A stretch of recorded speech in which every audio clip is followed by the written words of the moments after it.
You ask Tiger to solve. This deals with linear equations with one unknown. The final result is x equals -10. Let's solve it step by step.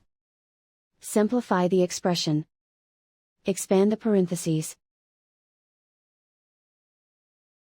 Multiply the coefficients. Simplify the arithmetic. Group all x terms on the left side of the equation. Subtract 4x from both sides. Group like terms. Simplify the arithmetic. Group like terms.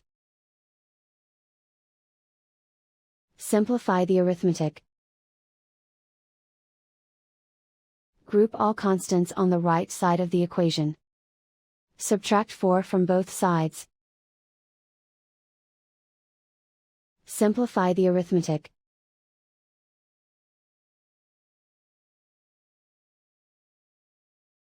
Convert the x into a positive number.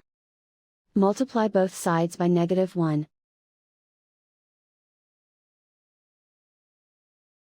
Remove the ones.